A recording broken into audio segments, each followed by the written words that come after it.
Yan. Ako na sa master para kita rin ako. Yan. Papunta kami sa Ariko. Patay tayo rin. Bakit na ang tuhod Yan, yung oh. kasunod natin? Sigurado. Baka 5:30 na tayo makarating doon. Aging na akong madulas. Sayang, hindi ko na videoan. Aging na akong madulas. Uulan na. Pwede ka magpaa, master. Mamaya magpapaa na ako. Yan, magpapa ako. Naku, yung plastic pala. May kumuha ba? Ako, nasa akin lang. Madamit natin. Yan mga master, medyo mahaba-habang akyatin to. Yan, nakita nyo, sila chairman, Big Show, tsaka si Rendon. Yan. Kasi naimbitahan po kami sa parang magpapaano, parang misa. Yan, pupunta namin, kaso medyo malayo-layo daw. Ang lakaran daw niya ay mga 1 hour to 2 hours daw ang lakad. 1 hour megit hanggang 2 hours megit. Kaya ito, akit tayo sa bundok. Whew. Medyo nakakapagod din pero yun alam ang master. Siyempre kailangan natin gawin to kasi nakakaya naman doon sa nag-invite sa amin na hindi natin puntahan.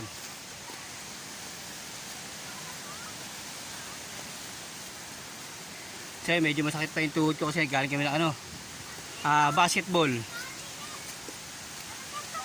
Oh, ito yung tour guide namin, yung dalawa. Nalilito silang dalawa kung saan sila dadaan. Ayun oh. Nakita nyo, pababayan, pakit pa to, papakit yung ginadaan namin mga master. Nakita nyo, nasa baba sila. Yan, ito mataas. Ito nga pala pinunta natin mga master. Ito yung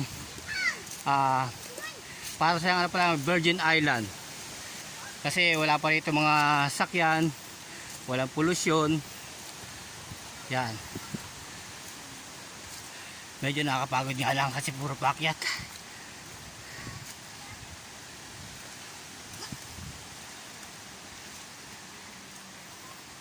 Tingnan natin kung hanggang sa tatagal tuhod natin. Kasi kahapon nagbasketball kami, yung pagtalong ko parang medyo lumisang konti ang buto ko. Pero hindi naman siya malala. Yan nga lang makinat pag inaapak. Parang yung buto niya sumasabit. Yan, sana huwag tayo abutan ng ulan, no? Kaya na maabon na.